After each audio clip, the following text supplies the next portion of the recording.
es más amplio, como es el que corresponde a lo que desgraciadamente nos tememos que va a pasar con el retorno al deporte en estos días.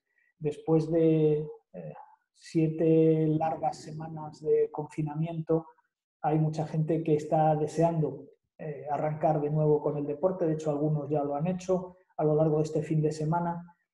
Y creo que la experiencia de casi todos los que hemos salido es que hay gente que se mide mal. Hay gente que se mide mal y a la que le van a pasar cosas. Y el objetivo de este webinario es un poco intentar exponer qué es o cómo debería ser una programación razonable de entrenamiento. Para eso vamos a contar con la ayuda de Noelia Pintor. Noelia es licenciada en Educación Física y fisioterapeuta. Lleva mucho tiempo, no sé si toda la vida, luego nos lo dirá, pero mucho tiempo metida en el deporte. Ha pasado por distintos tipos de deporte, de equipo, individual, y tiene experiencia suficiente incluso en sus propias rodillas de lo que puede pasar en el deporte. Después veremos qué es lo que nos puede pasar por haber estado durante tanto tiempo apartados de nuestras rutinas habituales, algunos haciendo ejercicio en casa, otros no haciéndolo. Esta mañana uno de los comentarios generalizados es que hay que ver cómo encogen los chándals cuando los tienes en el armario durante 2 meses, porque la verdad es que no encajan como encajaban antes. Y bueno, pues eso nos lleva a tener problemas y a tener lesiones. Y para eso, pues contamos con el doctor Hernán Silván, que él es médico del deporte, pero lleva muchos años dedicado a la terapia manipulativa, a la terapia osteopática, y es un corredor de medias y largas distancias también de toda la vida. Así que yo creo que es pues la persona indicada para explicarnos qué es lo que le puede pasar a nuestro cuerpo durante este tiempo. Y por último, el doctor León, Antonio León, que él es traumatólogo ya de saga familiar y que se dedica mucho al deporte, es un traumatólogo deportivo de referencia en la zona sur, él vive en Málaga, pues nos hablará de las lesiones que ya se pueden producir. Vamos a acotarlo porque si no sería imposible, a las lesiones por sobrecarga y las más típicas en las dos cosas que ahora mismo la gente pues está practicando, quizá, como decía antes, sin medida adecuada, como son la carrera y el ciclismo. Y después tendremos un coloquio que seguro que resultará muy entretenido y formativo, muy interesante. Y para empezar, pues nada, empecemos con Noelia y cuéntanos cómo debería ser el retorno al deporte, cómo debe ser esa especie de pretemporada que habría que hacer para no cometer grandes errores. Muy bien. Pues, a ver, sí, ahora. Vale, pues ahora le doy ya a esto, ¿no? Sí, creo que se ve ya mi pantalla. Aquí estás, sí. Vale, y ahora así. Vale. Bueno, pues en primer lugar, muchas gracias por haberme invitado a formar parte del webinar y gracias, bueno, a todos ahora los que os habéis conectado y que estáis del otro lado dedicando un ratito pues para escuchar y para saber cómo vamos a plantearnos la vuelta otra vez al entrenamiento. Desde este fin de semana ya nos podemos dedicar otra vez a volver a la actividad deportiva y esto pues lo deberíamos hacer de una manera progresiva, ¿no? Y aquí es lo que voy a hacer, un planteamiento de cómo nos podemos planificar ese entrenamiento y hacerlo de la mejor manera posible para que no nos lesionemos y luego no nos veamos obligados a parar por otros motivos como puede ser una lesión. Para ello pues voy a utilizar los principios del entrenamiento y voy a ir poquito a poco, bueno, pues eso, diciendo cómo deberíamos de planificarnos esa vuelta. Muy bien. Bueno, pues durante este periodo de confinamiento lo que nos ha pasado es que nos ha obligado a interrumpir nuestro entrenamiento, a tomar un descanso, un break que ha sido en algunos casos de manera total, porque bueno, pues no hayamos hecho nada durante este tiempo, y en algunos casos pues parcial, porque sí que habremos intentado llevar algún tipo de actividad en nuestra casa. En cualquier caso, el tipo de actividad que hayamos llevado seguramente ha sido muy diferente al tipo de ejercicio que habitualmente estamos acostumbrados a hacer, y además habrá sido de intensidades muy inferiores, con lo cual esto lo que nos ha llevado es un desentrenamiento. Y esto hago referencia al primer principio al que me quiero referir del entrenamiento, que es el principio de reversibilidad. Es decir, que cuando se produce un cese del estímulo de entrenamiento o el estímulo es insuficiente, lo que se va a producir es una pérdida total o parcial de aquellas adaptaciones que habíamos conseguido con el entrenamiento. Y bueno, normalmente los estudios pues, se centran más en ver qué es lo que pasa, que en esas respuestas agudas, en esas adaptaciones crónicas con el entrenamiento, y no tanto qué es lo que pasa una vez que cesa. Pero bueno, sí que podemos encontrar estudios y bueno, y ahora en corredores, ¿no?, que es de las actividades ahora a las que podemos volver, en las que se sabe que en periodos a corto plazo, es decir, en menos de 4 semanas, pues ya se produce una disminución del volumen de oxígeno máximo, que puede ir, bueno, es mucho mayor o sea, se afecta más en aquellos casos de personas más entrenadas, y que una vez que va más allá de las 4 semanas, pues puede llegar a ser el 20% más. Y no solo se va a afectar el volumen de oxígeno máximo, sino también va a haber una disminución del plasma sanguíneo, va a haber una disminución del volumen sistólico, va a aumentar la frecuencia cardíaca, pero este aumento de la frecuencia cardíaca no va a suplir esa disminución de volumen sistólico, con lo cual va a disminuir el gasto cardíaco. Además, se va a ver afectada también la eficiencia respiratoria, se va a producir una disminución en el rendimiento de resistencia, va a haber una mayor dependencia de las rutas metabólicas de los hidratos de carbono, porque hay una menor concentración de las enzimas oxidativas, y se van a ver también afectadas las concentraciones de lactato en sangre en intensidades submáximas, y también se va a ver afectado lo que es la parte muscular, ¿no? Se va a ver cambios a nivel hormonal, una disminución de la sensibilidad de la insulina en las células, con lo cual también se va a producir una disminución de del diámetro transversal de la fibra y una disminución de la fuerza. Cuando nosotros cesamos el entrenamiento, las primeras capacidades que se van a ver resentidas son la resistencia y la fuerza explosiva, la potencia, la velocidad, pues son más constantes y tardarán un poco más en verse afectadas, pero si el tiempo de desentrenamiento se prolonga, pues al final también se verán afectadas. ¿Y esto dónde nos deja? Bueno, pues que la situación de partida que hayamos podido iniciar el sábado, que vayamos a iniciar ahora, desde luego no puede ser la misma donde la dejamos hace casi 2 meses. Y a todo esto, además se le suma, pues bueno, que el confinamiento ha sido la oportunidad pues al teletrabajo, a las formaciones online, a los webinars, pero esto lo que ha hecho es que nos ha condenado a estar mucho más tiempo de lo que nosotros desearíamos o de lo que sería aconsejable sentado. Y con todas las consecuencias que ello conlleva. Nosotros, aunque intentemos al principio estar en una posición muy correcta, si al final estamos mucho tiempo, lo que hacemos es que nos vamos cediendo esa posición más de retroversión pélvica, aumento de la cifosis, que los hombros se adelanten, que la cabeza se adelante, y todo esto mantenido en el tiempo, lo que al final favorece es la aparición de desequilibrios musculares. Unas musculaturas van a verse más acortadas, como puede ser más cadena posterior, más debilitados los glúteos, los estabilizadores profundos a nivel de la zona lumbar, una disminución de la flexibilidad ahí a nivel de caderas, de zona lumbar, y sobre todo este desequilibrio lo que va a comprometer es esa estabilidad del complejo lumbopélvico-cadera, ¿no? Y esa estabilidad de esta parte central es fundamental para la realización de todas las actividades cotidianas, pues más aún cuando le vamos a exigir mucho más, cuando volvamos ahora a la actividad de entrenar, como es la actividad de carrera. Y entonces esta situación no nos deja, ¿no? Hemos estado mucho tiempo parados o con un estímulo que no ha sido suficiente, nuestras adaptaciones han disminuido y además hemos estado mucho tiempo sentados. Bueno, ¿qué hacemos entonces ahora cuando de nuevo le volvamos otra vez a dar al botón del play? Bueno, pues atendiendo también a los principios del entrenamiento, empezamos por el principio de individualización. Lo que yo tengo que hacer es fijar unos objetivos que sean realistas, que sean acordes a mí, y hacerme una planificación del entrenamiento que sea individualizada. No vale hacer, voy a coger el mismo entrenamiento que hacía con mi compañero hace pues casi 2 meses. No, porque su situación será una, yo habré hecho unas cosas durante el confinamiento, él habrá hecho otras. Y lo que sí tiene que haber y contemplarse dentro de esta planificación es una fase preparatoria, de aproximación, de adaptación anatómica a través de las estructuras a la carga, a ese estímulo de trabajo.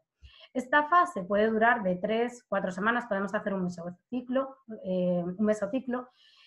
Podrá ir más o menos, se tendrá que ser más o menos extensa en función de cómo me haya mantenido yo durante este periodo. Pero bueno, al menos unas 4 semanas sí que tenemos que contemplar. ¿Y cómo empiezo? Bueno, pues haciendo referencia al principio de sobrecarga, sabemos que cuando nosotros damos un estímulo de trabajo tiene que ser lo suficientemente alto como para que produzca una respuesta adaptativa por parte de los tejidos y que esto me lleve a una mejora. Si el estímulo está muy por debajo, no va a haber ningún cambio, pero si está muy por encima de lo que yo puedo soportar, al final va a ser un estímulo demasiado alto, va a poder dañar los tejidos y va a ser perjudicial. Y aquí es a lo que hacía referencia antes. No podemos empezar nuestro entrenamiento como lo habíamos dejado hace 2 meses, sino que tenemos que disminuir esa carga. Una manera de cuantificarlo podría ser eso, bajando al 60 o al 70%. Evidentemente tiene que ser algo individualizado, pero valorando esa carga que teníamos hace 2 meses, pues cogemos tanto en frecuencia, volumen como intensidad y la disminuimos en un 60 o un 70%. Y así es como podemos empezar a programar pues, nuestra primera semana, nuestro primer microciclo de entrenamiento. Una vez que hemos hecho esto, tenemos que ir aumentando la carga. Si siempre estamos con el mismo estímulo, no va a haber un proceso de mejora, pero no podemos hacer aumentos de carga muy bruscos, sino que tenemos que seguir el principio de progresión. Y atendiendo a esto, podemos hacer los aumentos de carga semanal en un 10%. Podemos empezar a hacerlo con pues la frecuencia, después el volumen, de una manera metodológica, después la densidad de entrenamiento y, por último, la intensidad. Así, lo que nos podemos plantear pues, para estas primeras semanas, en el caso del correr, que es la actividad que más se va a salir o que se está empezando a hacer, sería empezar con esos métodos más continuos, ¿no? En lo que vamos a buscar pues, es utilizar más el metabolismo de las grasas, que vamos a aumentar el flujo sanguíneo, algo que se veía disminuido, y continuar después, cuando ya haya un proceso de 1 semana, 2 semanas con ese tipo, pues a lo mejor al final ya de mi fase preparatoria, aproximación, ya empezar a meter un trabajo más interválico, más continuo variable, en el que ya empiezo pues, a hacer para maximizar ya la utilización de la glucosa, a la reutilización del lactato, y luego ya, incluso ya fuera de esta semana, de esta fase preparatoria, es cuando ya empezaríamos a meter pues ya las series, ahí la velocidad, cuando ya queremos trabajar, pues que sea maximizar lo que es la utilización del oxígeno y de la eliminación del lactato. Pero lo que está claro es que tenemos que hacer un proceso muy progresivo, ¿no? En el que vayamos pues, primero con métodos continuos y con cargas más bajas y poco a poco ir progresando en esa actividad para que la respuesta de los tejidos sea correcta, sea adaptativa y así haya un proceso de mejora y también sobre seguro, ¿no? Sin dar esos picos fuertes que me pueden dañar. Vale, con otro de los principios del entrenamiento, que es el principio de alternancia, a lo que me refiero es al trabajo de los diferentes componentes con el objetivo de que haya una mejora de la condición física general de la persona. Se comete muchas veces el error de cuando se quiere empezar a hacer una actividad, empezar a hacer el ejercicio, decir, bueno, pues voy a correr, que correr sabemos todos. Bueno, eso es un error, y más si llevamos mucho tiempo parados. De hecho, sería fundamental incluir sesiones de técnica de carrera, ya sean sesiones individuales o en sesiones o en la parte inicial a lo mejor de mi sesión, pero además también se comete el error de pensar que para correr solo hay que correr y no, se debe de incluir dentro del entrenamiento de fuerza. Quizá muchas personas ahora, pues como ha sido lo que era más fácil de realizar en casa, lo que se haya hecho para sustituir esos entrenamientos de carrera, bueno, pues ahora no hay que dejarlo, sino que se debería continuar y si no se hace, habría que incluir ese trabajo de fuerza, porque va a mejorar mi fuerza, pero además eso va a tener una repercusión, una mejora en mi técnica de carrera y en mi rendimiento en la carrera. Y dentro de esto, que hago pues una mención especial al core es, bueno, pues por lo que decía al principio. Al final hemos estado mucho tiempo sentado, esto puede generar un desequilibrio muscular de todo el complejo lumbopélvico-cadera, y si yo no lo pongo también a punto de cara que le voy a exigir mucho más, también corro el riesgo de volver a lesionarme. Entonces es algo que hay que contemplar dentro del entrenamiento, ahora que vamos a volver. Siempre y ahora pues quizá con muchas más razón. Bueno, yo no soy partidaria de este tipo de trabajos de, vamos, core para nadadores, core para corredores, ¿no? Creo que al igual que se individualizan otras partes del entrenamiento y otros ejercicios, esto también se debería de hacer. Al final no es lo mismo una persona que corre, que luego su actividad laboral va a estar durante 8 o 9 horas sentado, que además tiene una posición con la pelvis adelantada, que cuando le mandas a hacer una flexión de tronco parece una caña de pescar, ¿vale? Porque hay predominancia de esa flexión lumbar. Que otra persona que corre, pues que a lo mejor trabaja de pie, que tiene un aumento de la hiperlordosis lumbar, que cuando se va, le mandas una flexión de tronco parece, pues eso, Beyoncé, ¿no? Porque lo hace todo desde las caderas. Entonces, el objetivo va a ser el mismo. Sí que quiero ganar una estabilidad de todo ese complejo lumbopélvico-cadera, pero los ejercicios seguramente pues, son diferentes, ¿no? Pero aquí lo que ahora propongo, bueno, pues es una serie de ejercicios que de una manera, bueno, para trabajar toda esa musculatura que se engloba dentro de lo que es el complejo funcional del core y que podemos incluir pues, dentro de las sesiones, ¿no? Para trabajar toda esa musculatura. Aunque luego, bueno, sí que considero que se debe de individualizar según las condiciones de la persona. Y dentro de este trabajo de fuerza y del core, un músculo que pues sí que requiere una mención especial es el glúteo medio.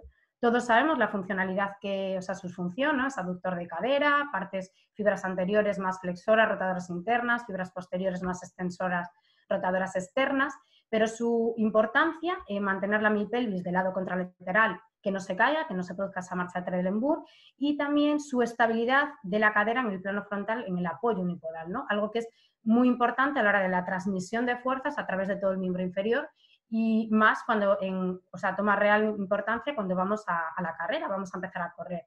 Y sobre todo porque se sabe que debilidades a nivel de esta musculatura están asociadas con lesiones a nivel de la rodilla y del tobillo. Con lo cual resulta imprescindible hacer un trabajo específico para este músculo dentro de nuestro entrenamiento.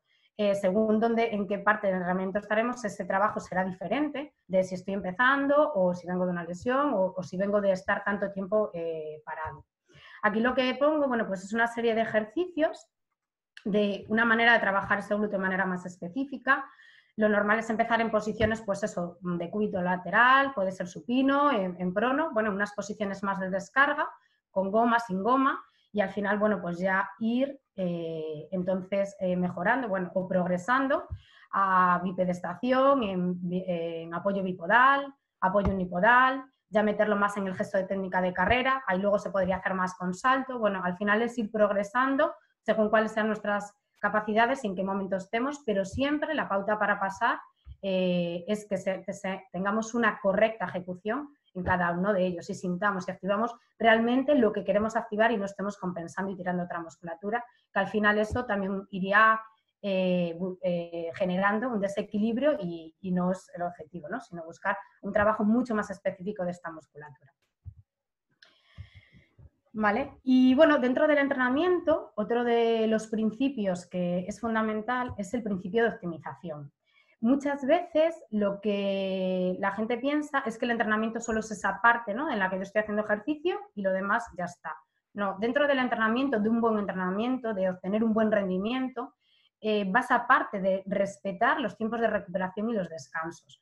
Y es importante respetarlos porque cada tipo de sesión necesita un tiempo de recuperación, un tiempo para que esos tejidos a los que yo le da un estímulo se reaccionen, se adapten y vuelvan otra vez a estar preparados para darle después sí un estímulo mayor, pero tengo que dejarle que se recuperen. Y entonces es importante no saltárselos. Y sobre todo ahora que de cara a que tenemos todos muchas ganas de volver, pues no, bueno, pues voy a salir todos los días y una hora y todo lo que pueda.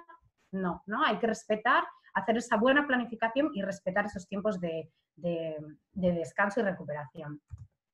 Y respecto a esto, sobre todo una de las cosas que considero que es importante y que tenemos que hacer es escuchar a nuestro propio cuerpo, ¿no? Y esto no es por ningún principio del entrenamiento, es el principio del sentido común, algo que tenemos que utilizar siempre, y es muy importante que lo escuchemos. Ante todo, cuando yo me hago mi planificación de entrenamiento, el principal objetivo que tengo que tener es la salud.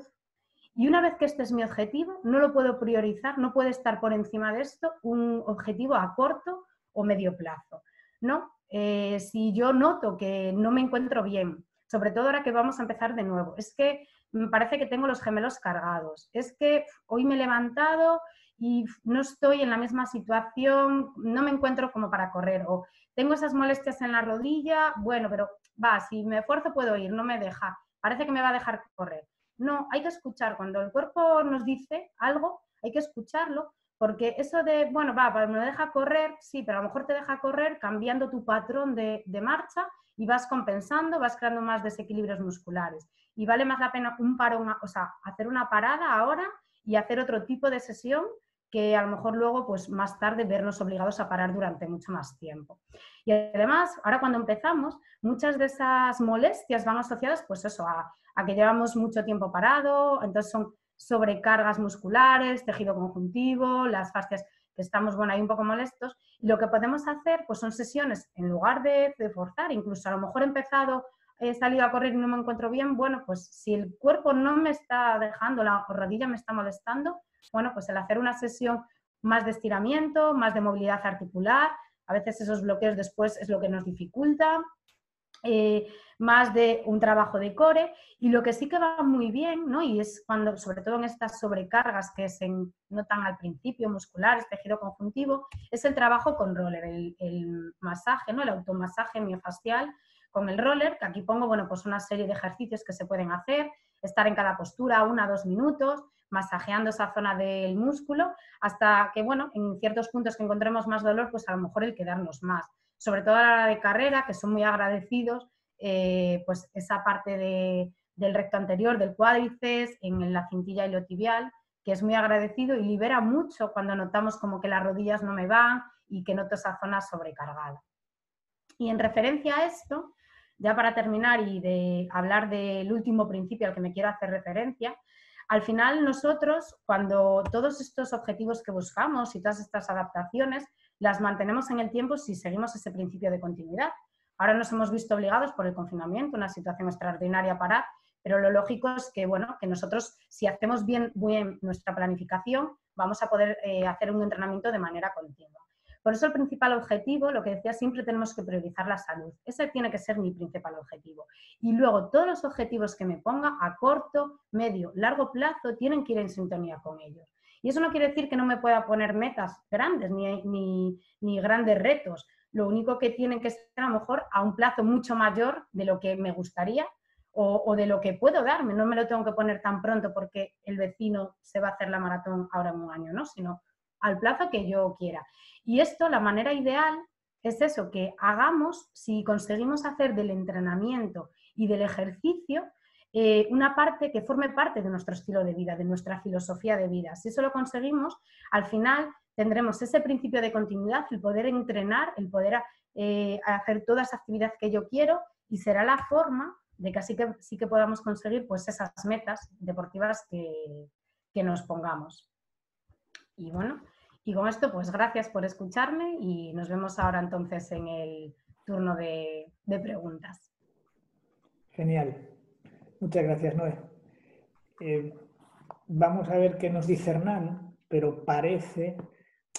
A ver, esto quizás se usa más en Galicia. Todos los gallegos hemos oído alguna vez a nuestras madres y a nuestras abuelas resumir todos estos principios en uno, que es el del sentidiño.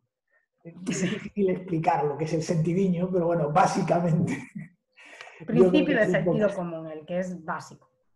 Pero bueno, vamos con Hernán. Cuéntanos, Hernán, ¿qué nos ha pasado durante este tiempo que hemos estado sentados y qué has estado viendo tú en esos deportistas que ya han tenido que llamar a tu puerta porque ya les ha pasado algo? Vamos a ver, adelante. Vamos a ver. No sé si tenéis ahí ya mi pantalla.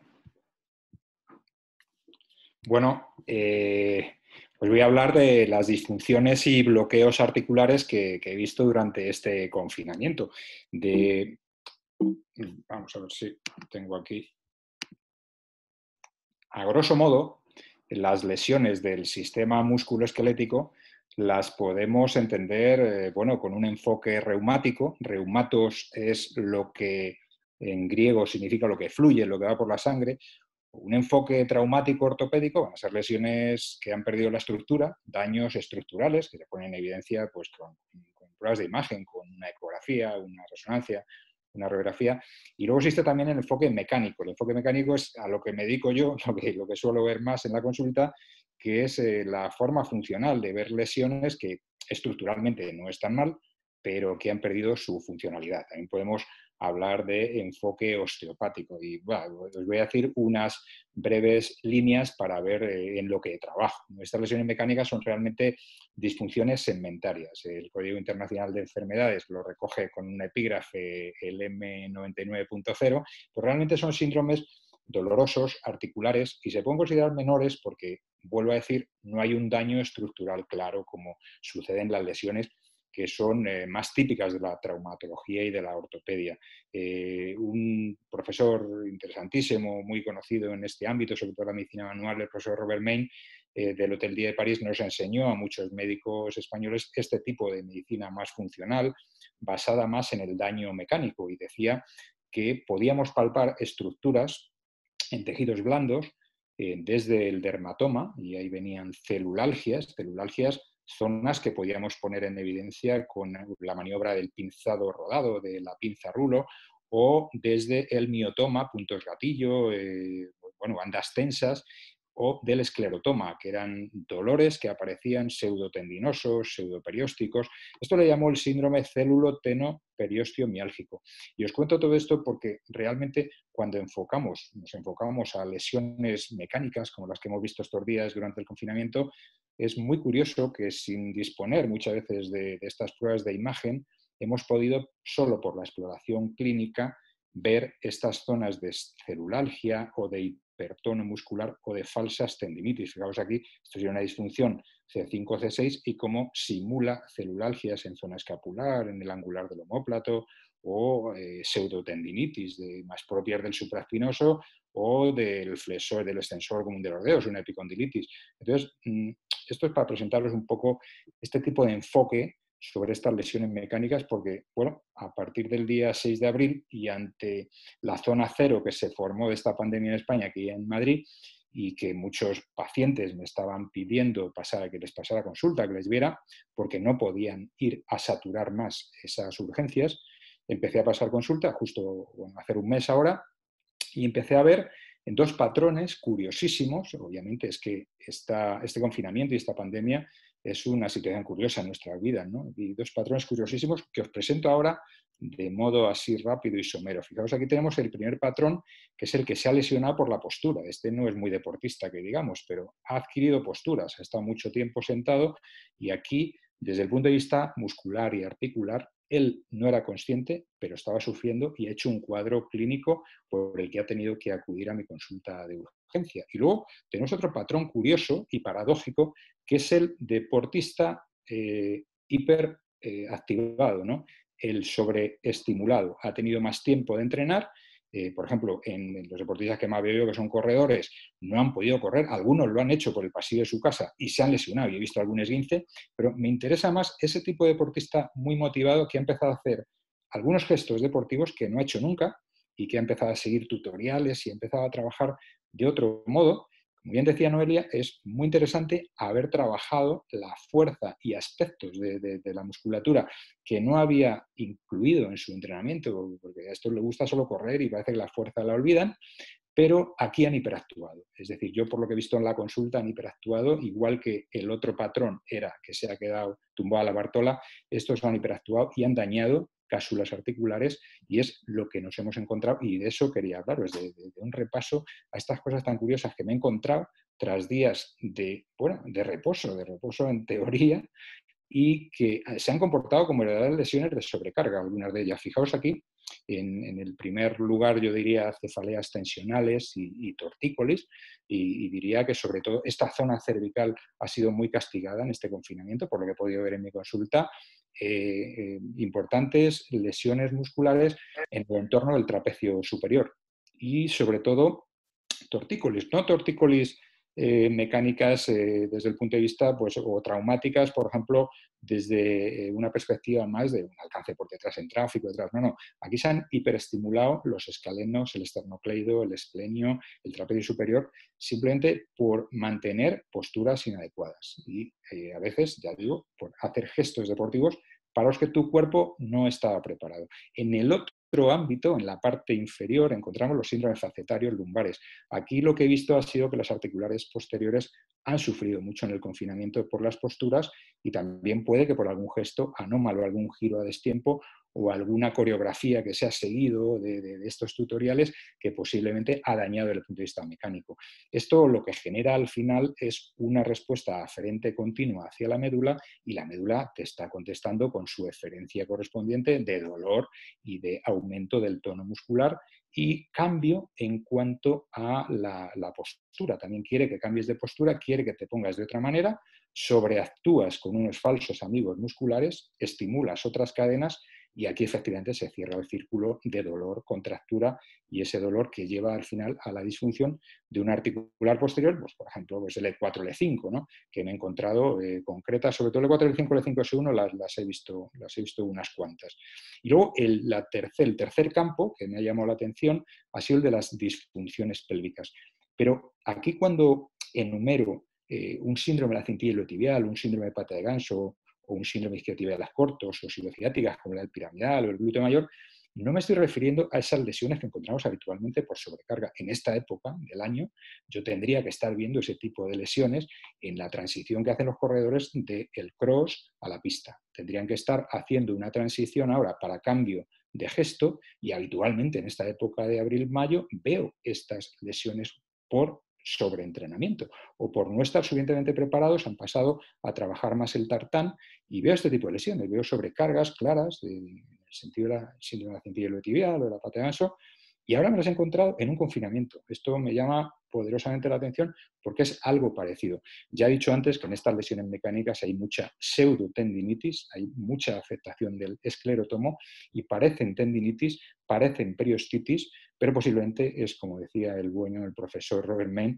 síndromes telurotenoperomiálgicos. Son síndromes telefoneados de disfunciones pélvicas, posiblemente. Entonces, fijaos, aquí una muestra de lo que se ha hecho, por ejemplo, en estas cefaleas tensionales, aquí en la derecha muestro un estiramiento posisométrico, es una técnica donde yo fatigo, pido que empuje con el hombro, estoy resistiendo y aprovecho para estirar, en este caso, el trapecio superior izquierdo, recorriendo hacia el lado derecho. Esto es lo que los anglosajones llaman con sus siglas CHRS, que es Contract, Hold, Relax, Stretch. O sea, contrae que yo te sujeto, relaja y te gano en el estiramiento. Ahí mantengo unos 20 segundos y es una manera de acometer, sobre todo en estas disfunciones, una importante contractura del trapecio superior que lleva a cefaleas tensionales, muchas de ellas.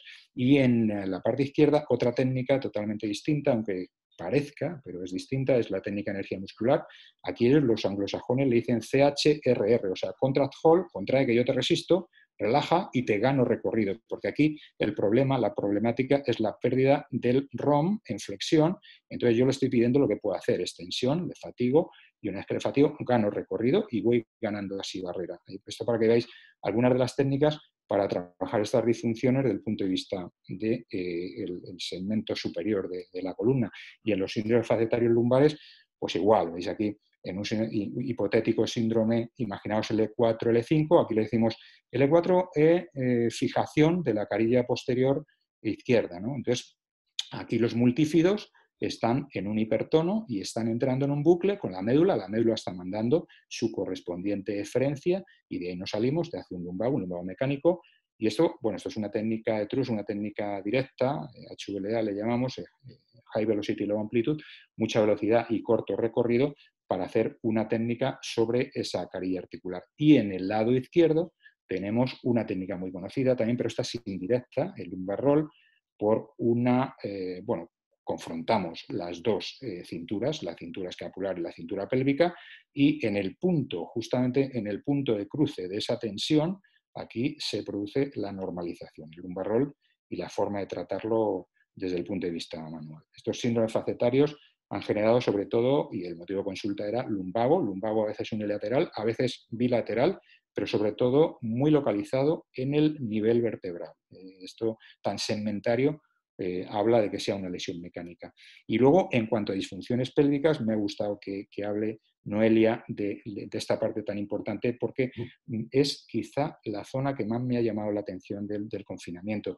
He visto, cuando he hecho estos test, por ejemplo, flexión 90 grados de rodilla y cadera, y estoy buscando con el pie hacia adentro la rotación externa de cadera y viceversa, estoy recorriendo 45 grados desde neutro hacia esa rotación externa de cadera con el pie hacia adentro o hacia la rotación interna con el pie hacia afuera, y veo que hay incongruencias, es decir, hay un hipertono de rotadores externos frente a internos, o he visto aductores frente a abductores, es decir, incongruencias que me hablan más que de sobrecargas, de cosas que han pasado cuando he estado inhibiendo musculatura y sobre todo cuando he estado inactivando cadenas musculares que al final se transforman en un problema mecánico a nivel pélvico. La sacroiliaca es una articulación de muy poco movimiento, pero tiene tal cantidad de mecanorreceptores, tiene tal información sobre médula, que aquí se está haciendo un bucle, y en estas disfunciones pélvicas, vamos, sobre todo cuando hay problemas, hemos visto gente que ha estado lesionada durante largo tiempo y ha querido volver, ha tenido este tipo de disfunciones pélvicas. Me está recordando estas lesiones del confinamiento a esa gente que ha tardado en recuperar su gesto deportivo, como os decía antes, simulando un síndrome de la cintilla iliotibial, con un dolor subrotuliano y con una importante hipertono de toda la fascia lata y del propio tensor.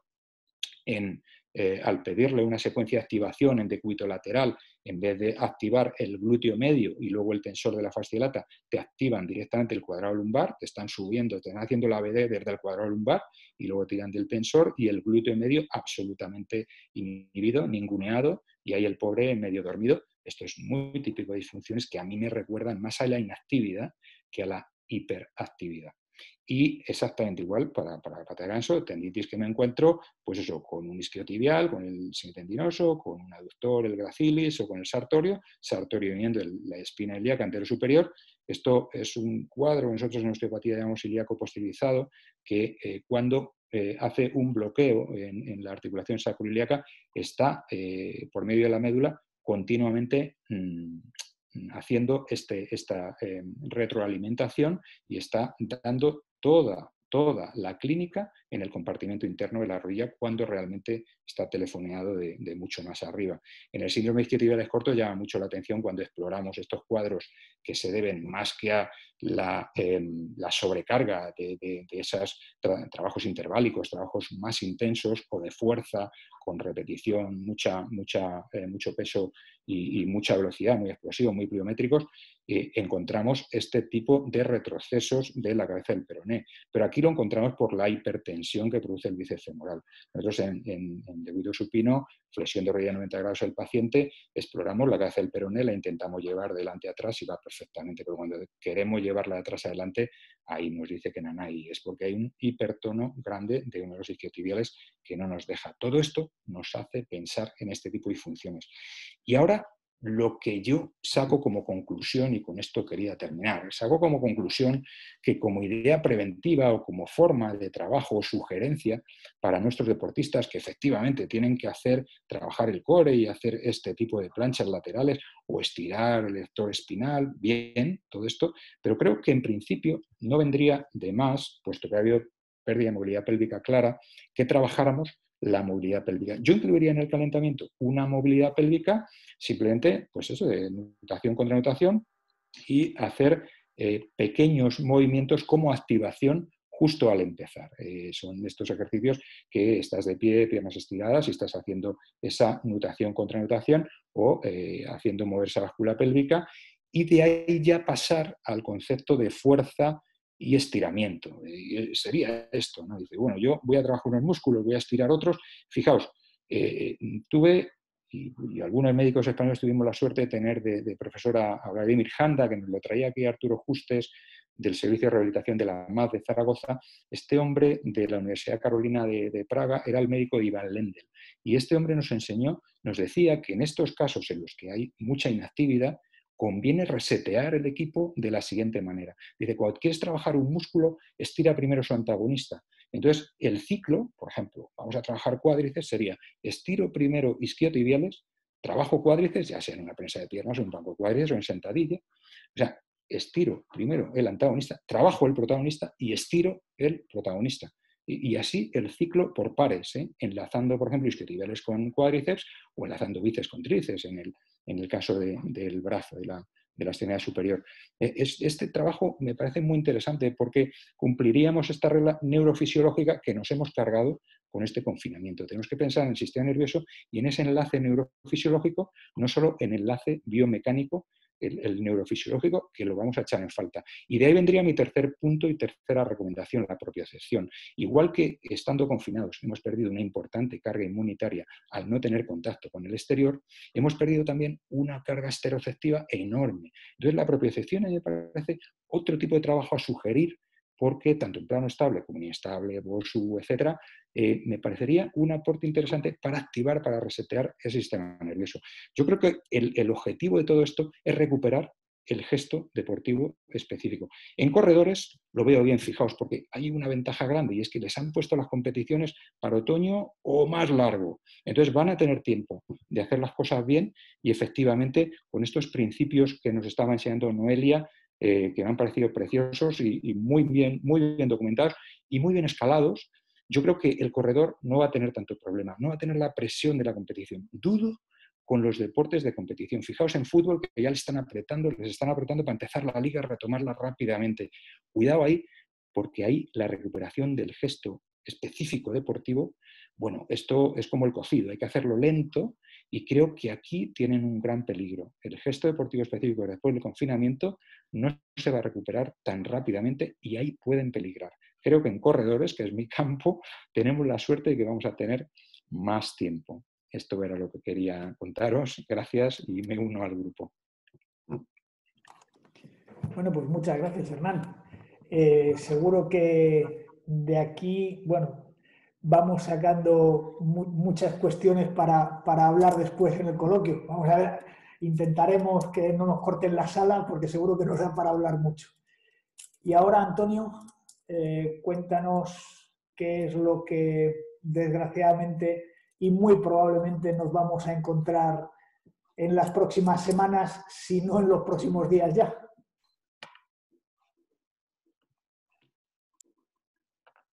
Hola, buenas tardes. ¿Me oís bien? Vale, perfecto. Bueno, pues gracias a todos por vuestra presencia, CETADE por invitarme y vamos a tratar algunas de las lesiones que pueden aparecer como consecuencia ahora de la vuelta a la fracturas de estrés que se conocieron a finales del siglo XIX por Beitau, que se dio cuenta que los soldados prusianos después de las marchas tenían dolor en el antepié y encontró que sin traumatismo se producían fracturas metatarsianas. Y en las fracturas sin traumatismo, las fracturas atraumáticas, pueden agruparse en dos categorías. Las fracturas por insuficiencia, que son aquellas que se producen por cargas normales en hueso patológico, y aquí el paradigma es la osteoporosis, y esto no nos interesa en esta charla. Y el grupo que sí que nos interesa es el de las fracturas por fatiga, que son cargas excesivas sobre un hueso normal, que es lo que vemos en nuestros deportistas. Y es muy importante insistir en el concepto de fractura no relacionado con el traumatismo. Lo que ocurre es que para que se produzcan hay un desbalance entre los mecanismos de producción y de destrucción ósea. La epidemiología de fracturas de estrés no es muy conocida, aunque la mayoría de las que aparecen en los deportistas lo van a hacer alrededor del tobillo, y en efecto el 95% de ellas están localizadas en el miembro inferior, sobre todo tibia distal, tarso y metatarsianos. Las causas son muy variadas y la actividad más frecuentemente relacionada con ellas es la carrera. Y por supuesto existen factores predisponentes, como pueden ver en la tabla, y aquí nos interesa en el contexto de lo que estamos hablando ahora, los extrínsecos. Se sabe que reducir el volumen de kilometraje semanal por debajo de los 65 kilómetros reduce el riesgo de estas fracturas y que utilizar zapatillas con menos de 6 meses de evolución también lo hace, así que son recomendaciones que hay que hacer. Y, por supuesto, el máximo riesgo se va a dar cuando combinemos factores predisponentes intrínsecos con factores extrínsecos desencadenantes.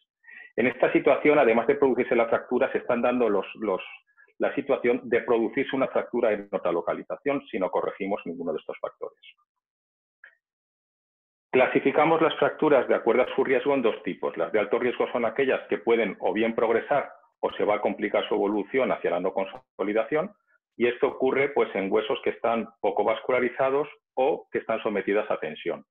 Y las de bajo riesgo son aquellas en las que basta con que paremos el factor desencadenante para que la fractura consolide.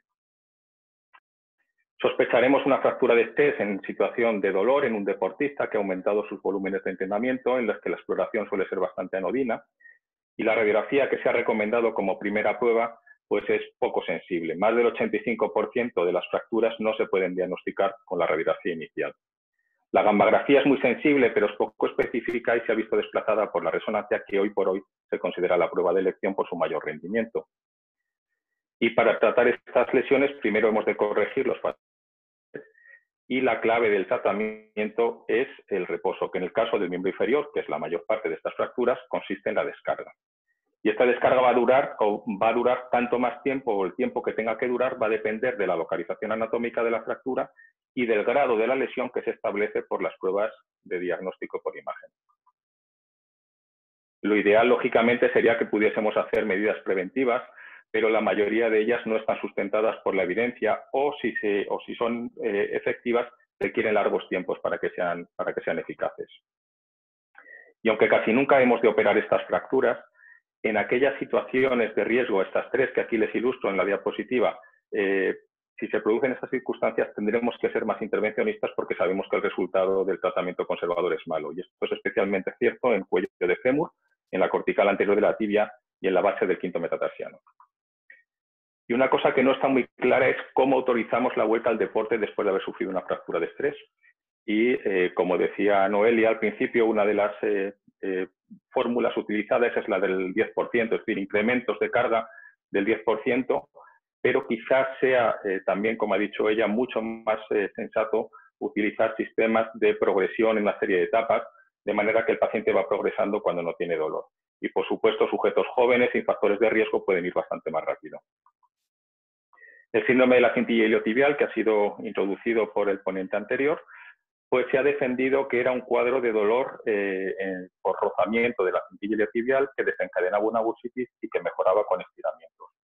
Pero la realidad es que ni los estudios anatómicos ni de imagen demuestran la presencia de esa bursa y además los trabajos biomecánicos establecen que la fijación es tan intensa que es poco posible que se pueda estirar. La cintilla iliotibial resulta de la convergencia de la saponeurosis del tensor de la fascia lata, de los glúteos medio y mayor, del sartorio y del recto anterior, desciende por la cara lateral del muslo, como pueden ver en la imagen, y en la zona lateral queda un receso que no es realmente una bursa porque está dentro del espacio articular. Este receso, esto es una imagen de artroscopia, este receso, como ven, está bastante vascularizado y además es muy rico en nervios. Y además de las inserciones principales de la cintilla en trocánter y en el tubérculo de Yerdi, pues hay otras accesorias en forma de U que determinan sus funciones. Y es muy importante que tengan en cuenta que aunque clínicamente vemos cómo la cintilla se desplaza aparentemente por delante y por detrás del epicóndilo lateral del fémur, en realidad, cuando se estudia desde el punto de vista biomecánico, no existe ese desplazamiento. Y además, desde el punto de vista anatómico, cuando se diseca la fascia, esta no tiene estos bordes que son tan apreciables en el contexto clínico. El síndrome de la cintilla iliotibial es la segunda causa de dolor en la rodilla del corredor. Es más frecuente en las mujeres, en los corredores inexpertos y aparte de ser muy frecuente en el corredor, ocurre en otros deportes en los que se hacen ciclos repetidos de flexoextensión con carga. Y de hecho la incidencia en el ciclista es el doble que en el corredor. Además de los factores de riesgo que pueda tener, lo que tienen que tener en cuenta es que hay tres circunstancias que se relacionan con la aparición de clínica, que son los volúmenes de carrera, la inexperiencia del corredor y las alteraciones biomecánicas. Y la explicación de por qué ocurre en el corredor de fondo es doble. Por un lado, el alto volumen de ciclos de repetición de movimiento de la rodilla y por otro el gesto técnico. El corredor de fondo prolonga mucho los apoyos del talón y eso hace que cuando la rodilla hace una flexión de unos 30 grados hay una solicitación excéntrica muy importante, muy intensa de la cintilla. Aquí les recuerdo, en primer lugar, que aunque clásicamente se decía que esto era una fricción de la cintilla contra el epicóndilo, no existe tal bursa. Así lo han demostrado los trabajos biomecánicos histológicos. Y además, cuando se hace el estudio histológico, la cintilla no es patológica. Lo que es patológica precisamente es ese receso sinovial. De manera que ni hay cintilla ni hay daño de la cintilla en la histología. Pero es que además no se produce un desplazamiento de la cintilla hacia adelante y hacia atrás, sino que lo que ocurre es que cuando el vasto lateral se contrae, se produce una compresión de la cintilla contra el epicóndilo que desplaza este panículo adiposo. De manera que tendremos que cuestionarnos esto de decir que el síndrome de la cintilla es un cuadro de fricción. Las manifestaciones clínicas son dolor en la cara lateral de la rodilla, con la actividad, que mejora con el reposo al principio y que luego se va cronificando, y que no se localiza muy bien, que se puede extender hacia la pierna y hacia la zona trocantérica. Desde el punto de vista del diagnóstico por imagen, utilizamos sobre todo la resonancia magnética. Vean ustedes, el dato típico es esta imagen de hiperintensidad de señal en las secuencias potenciadas en T2, y en ecografía se puede valorar también esto y tiene la ventaja además de que nos permite hacer estudios dinámicos. El tratamiento es conservador casi en el 95% de los casos con muy buenos resultados. Incluye técnicas de estiramiento que van a ser efectivas cuando trabajen en la zona proximal, no en la rodilla, técnicas de fortalecimiento, y se puede combinar con medidas farmacológicas o medidas físicas. El problema es que muchas de estas son tratamientos más sintomáticos que etiológicos, se están combinados, por tanto no sabemos a quién imputar el efecto beneficioso. O sea que hay un problema aquí de conocimiento. En los raros casos en los que el tratamiento conservador no funciona, hacemos la cirugía, y de las distintas opciones existentes nos parece que la más recomendable es el tratamiento artroscópico, que te permite resecar el tejido inflamado sin sacrificar la cintilla, pero esto es una preferencia personal. Y el último apartado, donde vamos a ver también muchos pacientes, va a ser patología en relación con las talargias y los problemas del tendón de Aquiles. Este tendón es el más potente de la economía, una longitud de unos 15 centímetros, con 4 segmentos bien diferenciados y una estructura en la que en la zona interna vamos a tener un acúmulo de fibras conjuntivas tipo 1 y una zona periférica ya con mayor riqueza vascular y celular. La fascia plantar continúa el sistema, el tendón de Aquiles, se inserta en la tuberosidad calcánea medial y es muy frecuente la presencia de una banda lateral. Y la causa más frecuente de dolor en el talón, en efecto, es la fasciopatía plantar, más común en mujeres, más común en pacientes que están mucho tiempo de pie o que tienen los pies pronados. Y les llamo la atención sobre la discrepancia entre la clínica y la observación de estos hallazgos en la radiología. El que haya un espolón calcáreo no significa que haya dolor. Es mucho más interesante, nos parece, utilizar la fascia plantar, la ecografía para ver realmente la fascia plantar y así comprobar que esto es una fasciosis, es un cuadro degenerativo. No utilicen el término fascitis, aquí no hay inflamación y así se puede confirmar también con resonancia magnética. El tratamiento pues incluye la utilización de ortesis, estiramientos, distintas medidas de terapia física y puede tener utilidad el uso de infiltraciones. El problema es qué producto utilizar y la evidencia que sustenta su empleo. Y finalmente puede ser necesaria la cirugía, aunque aquí los resultados no son espectaculares. La mayoría de los autores o la mayoría de la evidencia publicada recomienda combinar distintas alternativas terapéuticas para ser más eficaces. Otros cuadros menos frecuentes de dolor en el talón son el síndrome de la almohadilla plantar dolorosa, que es un cuadro de origen postraumático que se diferencia del anterior porque aquí el daño es mucho más difuso y que como casi siempre es autolimitado, pues haremos un tratamiento sintomático sin más. Y la bursitis posterior de calcáneo es un cuadro frecuente, más en mujeres, más se utilizan tacones altos y es un cuadro extremadamente doloroso. Muchas veces es necesario la infiltración local y en ocasiones incluso la exéresis quirúrgica de esa bursa. Por supuesto, la patología ósea de la zona del retropié va a manifestarse como dolor en el talón y me interesa mucho un poco en la línea de lo que ha dicho Hernán en la anterior ponencia, el dolor referido que tiene un dolor que puede proceder sobre todo de las radiculopatías S1 y también en las neuropatías del tibial posterior. Y no se olviden en esta zona las artritis seronegativas. Y la última lesión que queríamos revisar es el de la tendinopatía Aquileas, uno de los cuadros que vemos con más frecuencia en nuestra práctica. El prototipo es el corredor veterano, que lo que hace con sus entrenamientos es tener roturas parciales que normalmente se van reparando. Si este mecanismo de destrucción y formación no está acoplado, se produce una degeneración tendinosa que ya es refractario al tratamiento y que puede acabar conduciendo a la rotura. Y de los factores de riesgo tenemos que destacar aquí, porque es el objeto de esta charla, sobre todo los extrínsecos en relación con el entrenamiento. El tendón de Aquiles tiene capacidad de elongarse hasta cierto punto, pero si se supera su capacidad de resistencia, degenera y se puede romper. Uno de los signos que vemos de degeneración es una proliferación, lo que se llama una fibrosis angiofibrolástica, que es esto que se ve muy bien en la ecografía Doppler. Fíjense la proliferación en la imagen. Y esto es un dato de rotura parcial que puede acabar conduciendo a una rotura completa con una flexión dorsal. Tres situaciones diferentes podremos ver en el caso de la patología del Aquiles. La tendinopatía, que es el cuadro de inflamación dolorosa con aumento de volumen y muchas veces esta dilatación fusiforme que asciende y desciende con la flexoextensión del tobillo. La paratendinitis, que es la inflamación en la zona más posterior, aquí no hay desplazamiento con la flexoextensión y el último grado ya sería la rotura que cursa de forma aguda y que provoca una impotencia funcional absoluta. La valoración se hace muy bien con ecografía, se ve el engrosamiento y la hipercoagenicidad, podemos ver los neovasos, las microcalcificaciones y finalmente las roturas parciales, aunque sí que es cierto que para valorarlas estas tiene más rendimiento la resonancia magnética, que de hecho es la prueba de elección en Estados Unidos. Aunque clásicamente se recomendaba tratar esto con un yeso y un corticoide, ambas medidas son contraproducentes y la clave del tratamiento son los ejercicios excéntricos, que se pueden suplementar con otras medidas, inyecciones de distintas cosas, terapias físicas, pero el problema con todo esto es que tenemos una falta de evidencia para sustentar el uso de muchas de estas alternativas terapéuticas. Cuando el tendón se rompa o tendinopatías refractarias al tratamiento o tendinopatías con factores de riesgo para la rotura, estará indicado el tratamiento quirúrgico. Y muchas gracias, les agradezco su atención y terminamos con esto.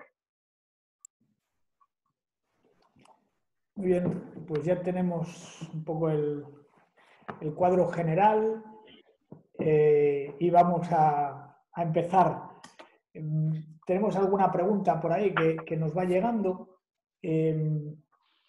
Seguro que entre vosotros también tenéis cuestiones que querríais plantearos unos a otros y consideraos libres para hacerlo, por supuesto, es desde un coloquio abierto.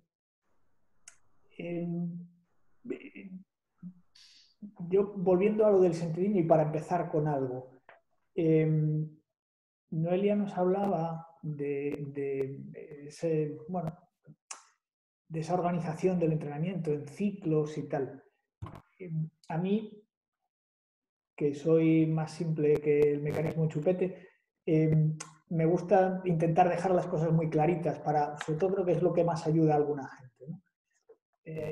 A la gente yo creo que lo que le gustaría es tener, volviendo un poco a otro tema, como este fin de semana ha hecho muy buen tiempo en Coruña, se ha quemado un montón de gente porque ha salido al sol como lagartos, ¿no?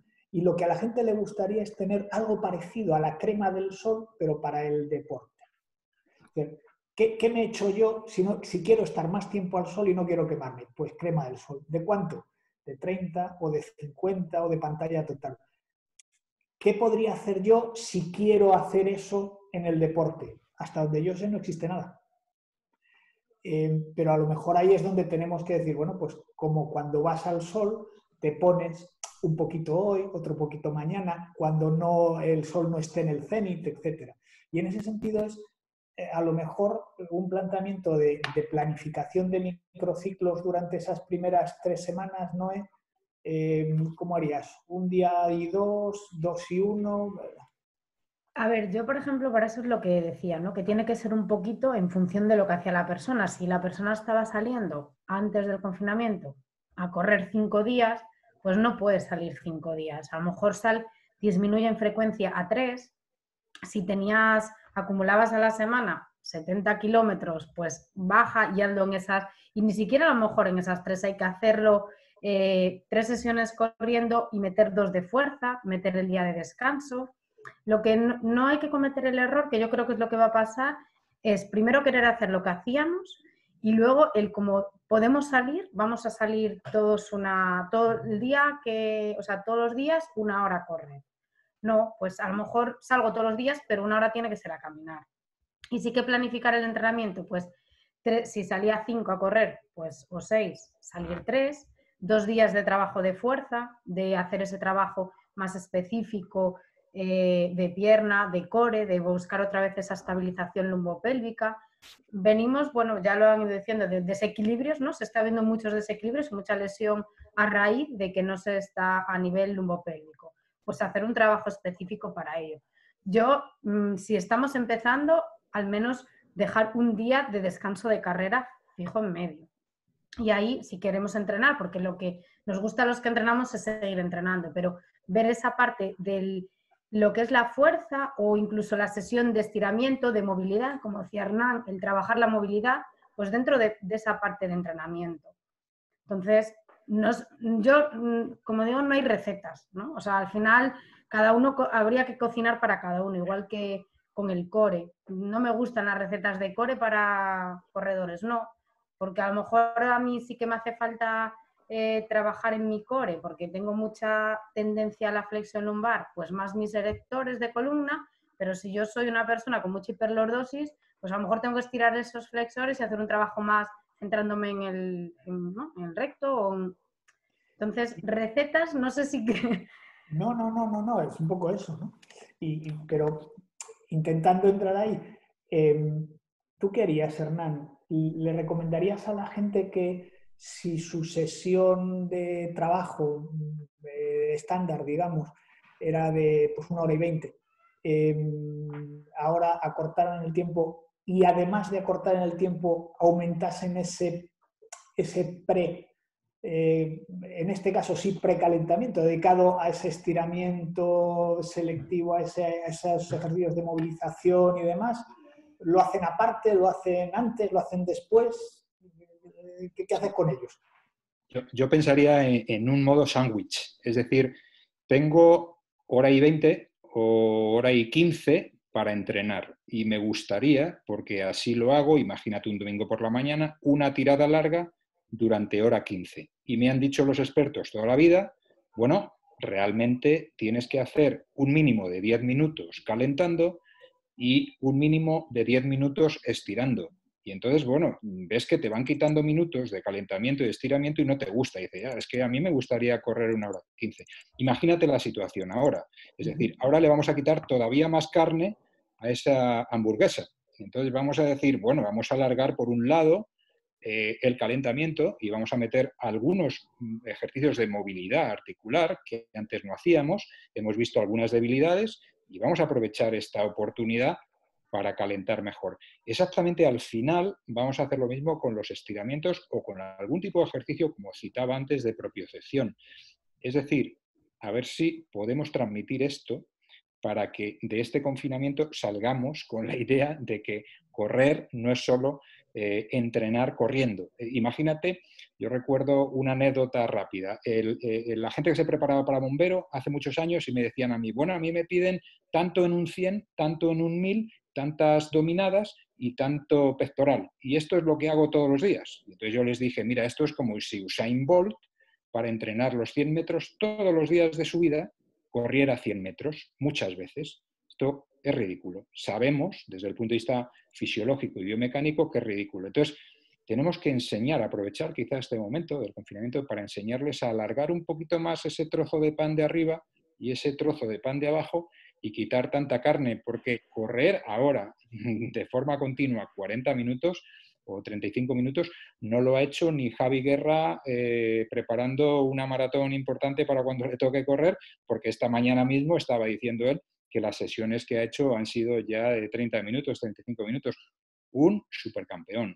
Entonces, creo que esto se lo tenemos que transmitir al público, que correr, incluso la gente que quiera correr y caminar, como bien dice Noelia, los famosos cacos. Imagínate andar 10 minutos, correr 2, andar 8, correr 4, andar 6, correr 6, caminar, correr cacos. Esto quizá sería muy interesante, incluso para el día entre medias, ¿no? Porque dice la gente, bueno, voy a trabajar día sí, día no. Vale, pues el día no, puedes andar. Es decir, que esto se lo tenemos que enseñar y transmitir a ver si podemos, porque va a ser muy preventivo, muy bueno para evitar males mayores. Bien. ¿Tenemos alguna pregunta por ahí? Tengo una que va dirigida directamente al doctor León, que es si tienes experiencia o conoces los resultados que puede tenerse con el uso de plasma rico en factores de crecimiento, en plaquetas, en las lesiones de estrés óseas. Hola, ¿se me oye? Sí. Pues no lo hemos usado directamente. En la última revisión que hicimos de fracturas de estrés se proponía el uso de PRP, pero en fracturas habituales, no fracturas de estrés. De hecho, es la única indicación de PRP en Estados Unidos aprobada por la FDA, es para las fracturas para injerto. En fracturas de estrés óseo sí que hay una publicación, yo no tengo experiencia directa, pero sí que hay una publicación que es un trabajo que todavía no está publicado, es un proyecto que va a ser un trabajo con nivel de evidencia 1 y está hecho precisamente en fracturas de riesgo, en fracturas de quinto meta, pero es con células mesenquimales, no con PRP. Yo con PRP no he visto, no he encontrado nada en fractura de estrés. De acuerdo. Mirad, una pregunta que yo creo que es un poco para todo el panel, o mejor dos. La primera es, vale, todo esto está muy bien, y ahora, ¿cómo adaptamos esto al deportista mayor? Que es un organismo distinto, que probablemente, y alguien mencionaba también aquí en el chat esa palabra, está acuciado por un nivel de ansiedad que es difícil de gestionar a veces. Entonces, ¿qué le decís? ¿Le ajustáis por debajo? ¿Le mantenéis un poco los mismos criterios? ¿Insistís más en el trabajo de fuerza por esa sarcopenia de la edad? ¿O qué hacéis? A ver, una valiente. El tema de la fuerza está claro que hay que trabajarlo. Aquí la cuestión es la carga, es decir, qué carga, qué repeticiones, cómo plantearlo, pero creo que la fuerza, fijaos, un estudio magnífico que hizo Alejandro Lucía y colaboradores en las residencias a nonagenarios, donde demostraba que cargas pequeñas pero mantenidas hacían que tuvieran menos fracturas por insuficiencia, menos caídas. Es decir, el mayor necesita musculatura, necesita mantener o por lo menos enlentecer esa sarcopenia. Yo creo que aquí la clave es cómo pautárselo, pero que lo necesita seguro. Quizá más que en principio lo aeróbico. Es mi impresión. ¿Noé? Sobre a nivel de gente de rendimiento, ¿te refieres a corredores o a cualquier tipo de deporte? No, en general hablan de... La pregunta se refiere al deportista mayor. Ese deportista que lleva toda la vida acostumbrado a hacer ejercicio y de repente ahora lo has parado de golpe. Que puede haber intentado hacer algo en casa y que, bueno, pues yo, la verdad es que... Yo, al igual que Hernán, empezaría el trabajo de fuerza. De hecho, yo cuando recupero o empiezo con una persona a trabajar de cara a volver otra vez a la condición física, es que tiene que tener fuerza para soportar si quiere hacer luego un gesto repetitivo. O sea, si no tienes fuerza para que tus rodillas se estabilicen bien con la fuerza muscular para ponerte a correr, no tiene sentido. Y veo más lógico eso, una recuperación de fuerza, de masa muscular, incluso de mejorar esa composición corporal antes de meterte a un trabajo de gestos repetitivos si es que corren, ¿no? A correr o a otro tipo de actividad. Para mí la fuerza es que lo que dije antes, cometemos el error de pensar que luego también Hernán dijo, lo de que correr solo es corriendo o que bici solo es en bici. No, hay que trabajar todos los componentes de la actividad física y quizá para empezar, pues trabajar la movilidad y la fuerza. Y después ya meterme en ese trabajo más repetitivo, pues de una manera muy gradual o empezando, bueno, pues ese trabajo de camino, corro o de manera muy, muy, muy gradual.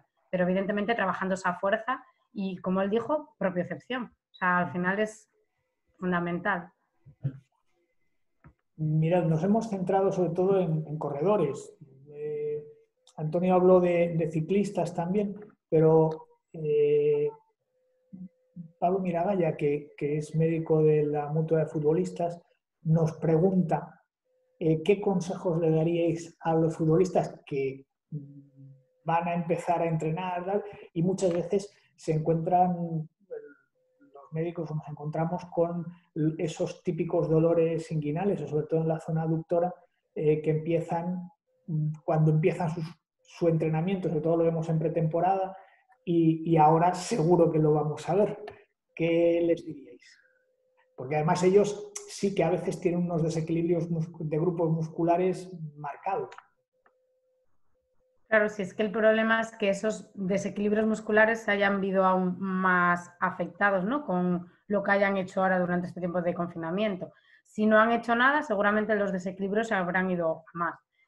Dentro de un club, claro, no sé si, supongo que dependerá del nivel del club, el ser capaces, por lo que yo digo, para mí es imprescindible el adaptar ese trabajo de corte o de estabilidad o de equilibrio, ¿no? A nivel de la pelvis a cada jugador. Es que no es lo mismo ni seguro en qué posición jueguen, ni cómo vaya a ser su gesto técnico, ni cómo ellos se muevan. Entonces, a lo mejor el problema de cuando hay mucha osteopatía, mucha tendinopatía de los autores, va originado porque todos hacen el mismo trabajo y no todos deberían de hacer el mismo trabajo. Pues a lo mejor es el momento de individualizar ese tipo de trabajo a los jugadores.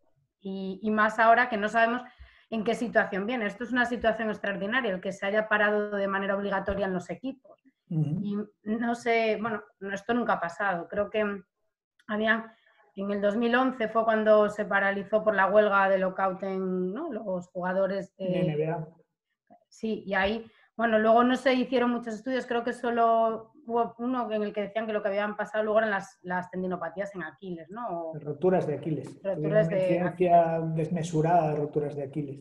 Claro, pues esperemos que no veamos esto aquí. no, pero me refiero que no sabemos en qué condiciones van a venir estos jugadores ahora al empezar, pero si una de las cosas o de las situaciones que nos encontramos es las dolencias a nivel de la pelvis que vienen por los desequilibrios musculares, bueno, pues quizá prestar más atención, ¿no? A ese tipo de trabajo e individualizarlo más a cada uno de los jugadores. No sé, Hernán está sonriendo, o sea que seguro que tiene algo que decir.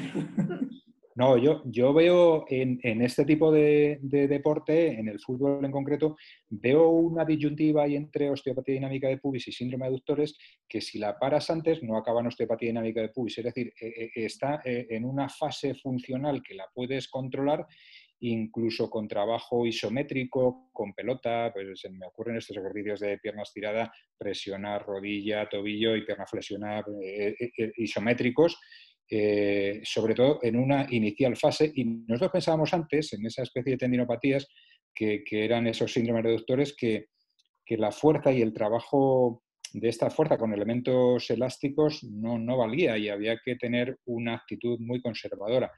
Y creo que es justo lo contrario.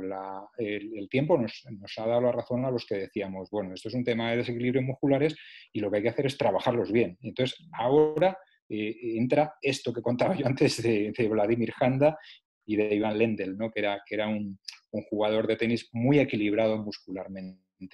Entonces, pienso en el sobreuso de los aductores y en aquellos que no hayan trabajado bien en el confinamiento la parte abdominal. No es el caso de Cristiano, que estaba por ahí haciendo retos, incluso a un atleta, a la corredora de 800 sudafricana. Realmente este hombre no va a tener esos problemas, pero sí puede haber gente que haya descuidado el plano abdominal. Se me ocurre, cuidado, estoy hablando sin saber. Muy bien. Antonio, tenemos una pregunta para ti muy concreta.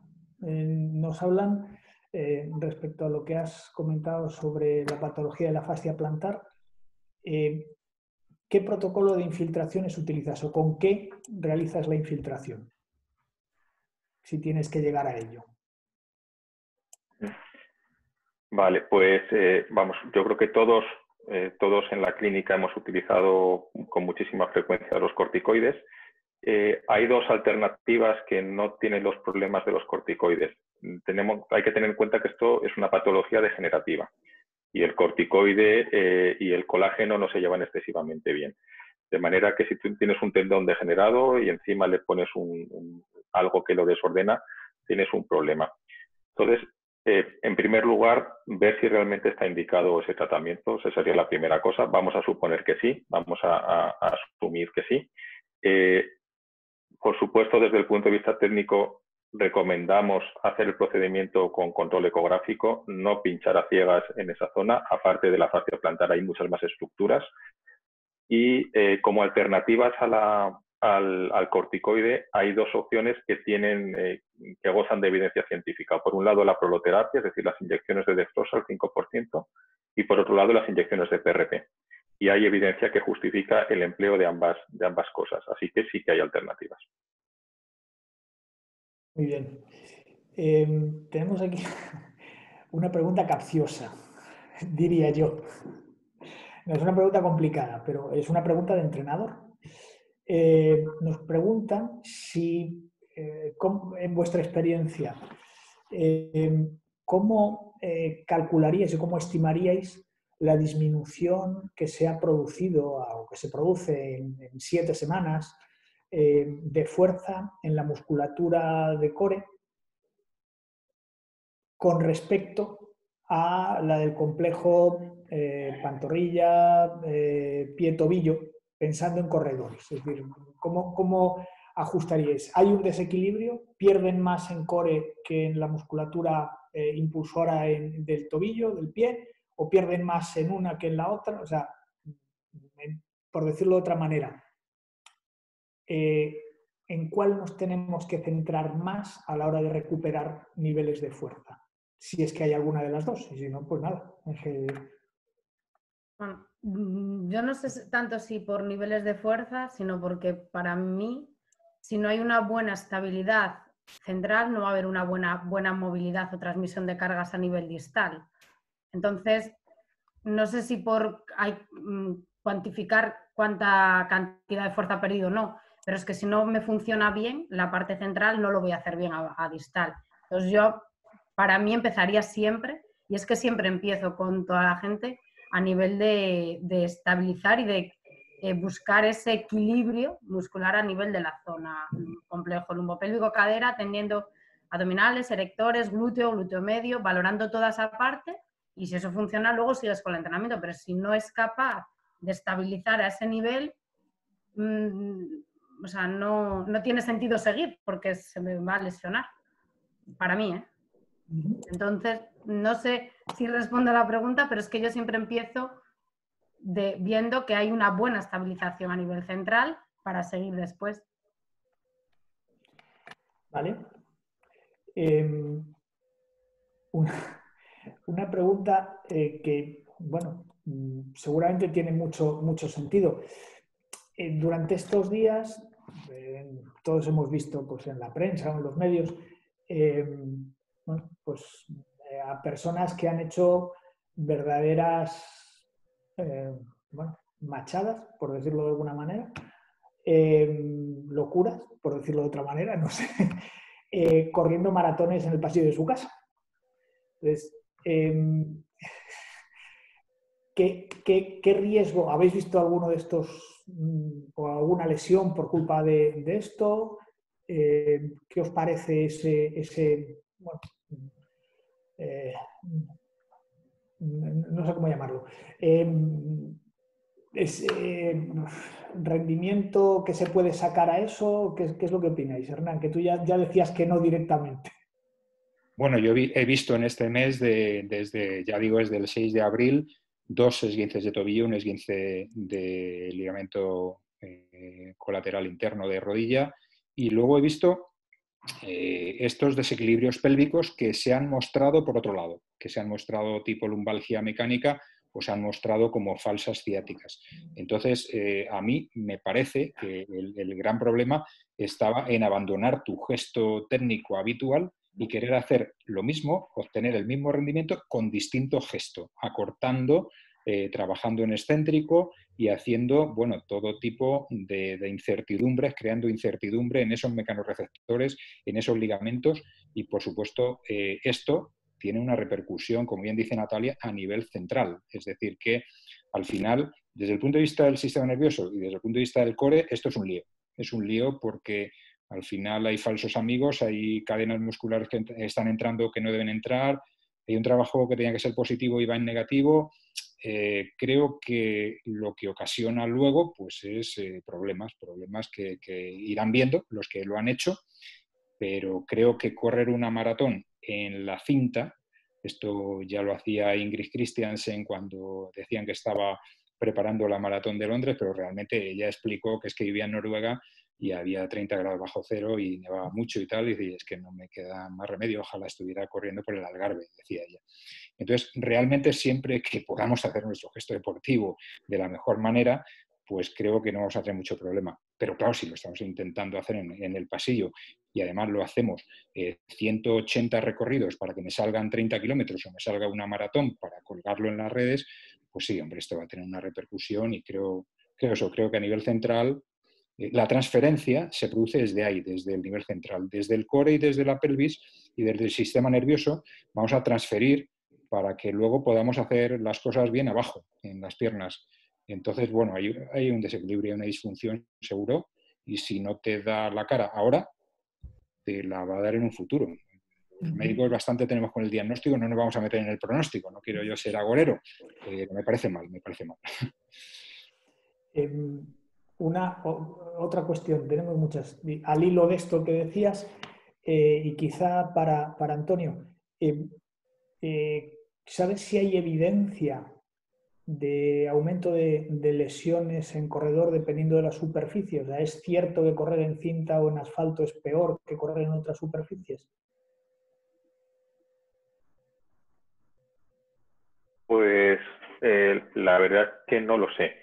Lo que sí que se relaciona o lo que sí que se ha encontrado, y al hilo un poco de lo que habéis hablado los dos, hay dos cosas que me han gustado muchas cosas más, pero hay dos cosas que me han gustado mucho, en la que han incidido Noelia. Además me ha encantado la diapositiva esa de los esqueletos con la cadena, ¿no?, de presos, y lo que ha dicho Hernán, ¿no?, de la sacroiliaca. Fijaos, en una revisión que hicimos muy extensa de patología del cuadro del dolor glúteo profundo, encontramos dos patrones muy curiosos, un poco como has notado tú, Hernán, que son absolutamente contrapuestos, ¿no? El de la excesiva repetición, es decir, la patología por iteración que todos podríamos entender, pero también el del sedentario. Y además, el del sedentario era un sedentario que estaba mucho tiempo sentado. Y sí que hay una correlación entre la afectación de todo el aspecto subglúteo en las estaciones prolongadas y además asociadas a esa desfuncionalización. Así que de eso sí que vamos a ver un montón. Y luego me ha gustado mucho que desde el punto de vista también académico hayas usado el término de pseudociática, porque es el término correcto, ¿no? Es el dolor ciático, pero no de origen espinal. Y claro, es que un 40% de las lumbalgias no son lumbalgias, son dolores sacroiliacos. Entonces, muy interesante, me ha gustado mucho. Y la foto del esqueleto encadenado es que yo creo que resume gráficamente esto. Así que esas dos cosas me han gustado mucho. En cuanto a lo de la superficie de carrera, pasa un poco como lo de las zapatillas o la polémica que hay también, sobre el uso de calzados minimalistas, ¿no? El correr descalzo, etcétera, ¿no? Y al final lo que ocurre es que no hay una evidencia suficiente o hay una evidencia contrapuesta. Posiblemente no hay una mala superficie, sino que lo que hay que hacer es, como decía Noelia, no hay que repetir siempre el mismo gesto técnico, porque la patología de sobreuso se define por eso, por la repetición. De manera que yo creo que no solamente la superficie es un factor lesivo. Si os fijasteis en las tablas que ponía muchas veces en los factores de riesgo, pues uno de ellos en las cosas de entrenamiento está la superficie de entrenamiento. Y, por ejemplo, Hernán lo sabe de sobra, los corredores se lesionan cuando hacen pista, si siempre corren en sentido horario o antihorario, tienen que cambiar, porque si no produce un acortamiento relativo de la pierna de bateo. Es decir, que yo creo que la importancia es eso, ¿no? En la patología de repetición, tratar de huir de eso, ¿no? Aunque estemos haciendo larga distancia. Muy bien. Creo que nos quedan nada, 2 minutos. Voy a pediros, ahora que has hablado de eso, voy a daros una opinión más que a pediros. Como truco de inicio, que es una de las cosas que yo utilizo, que pueden funcionar o no, es absolutamente empírico. Es alternar periodos muy cortitos, pero periodos cortos de carrera o incluso trabajo de comba o in situ casi, minimalista, con calzado minimalista o incluso descalzo en el parqué o en una bolsa, en un tatami, para hiperactivar sóleo. El nivel de activación de sóleo que consigues es muy alto, se sobrecarga mucho, tienes que tener mucho cuidado porque si no acabas con un daño muscular, pero probablemente cuando empiezas a correr y haces el gesto, el equilibrio entre los componentes del tríceps puede funcionar mejor. Ahí lo dejo y ya hablaremos. Tenemos en línea ya, porque tenemos que acabar, a Juan Ayala. El doctor Ayala es el presidente de SETRADE, de la Sociedad Española de Traumatología del Deporte, y creo que tiene algo que decir. Así que, Juan, si estás por ahí, adelante. Hola, Hola, no sé si me escucháis. Sí, perfectamente. Sí. Bueno, pues buenas tardes a todos. Bueno, en nombre de SETRADE y en el mío propio, daros la enhorabuena por esta magnífica buena intervención a 4 bandas entre 4 fenómenos donde realmente nos habéis demostrado lo mucho que sabéis vosotros y lo poco que sabemos nosotros. Es decir, nosotros representamos una sociedad que se llama SETRADE, Sociedad Española de Traumatología del Deporte, en la que pues tenemos pues médicos de todo tipo, fisios, o sea, todo lo que es miembros relacionados con la traumatología del deporte, ¿no? Cualquier titulación que tengan, interesados en ello. Y la verdad es que me ha impresionado mucho y además es un poco así como hacemos nuestros congresos muy multidisciplinares, ¿no? Entonces, nos metemos traumatólogos, médicos de deporte, fisios, redactadores, preparadores físicos, ya estamos metiendo entrenadores, es decir, que quisiéramos desde aquí, y es una propuesta de Rafa Arriaza, tanto Antonio como Rafa son miembros de SETRADE, pero a mí me gustaría que tanto Hernán como Noelia contar con ellos para el futuro, porque nuestra sociedad necesita gente como vosotros, ¿vale? Entonces, es un placer para mí ingresaros dentro de la sociedad SETRADE, Sociedad de Traumatología del Deporte, durante un año gratuito para que vosotros sigáis enseñándonos y participando de vuestras enseñanzas, por supuesto. Así que muchísimas gracias a los 4 y pues gracias por tomaros vuestro tiempo y en enseñarnos a todos tantísimas cosas que no sabíamos. Muchísimas gracias a todos. Gracias, Rafa. Gracias. Gracias a vosotros. Muchísimas gracias a los 3. Muy buena sesión. Gracias. Ahora, gracias. Chao. Gracias. Chao.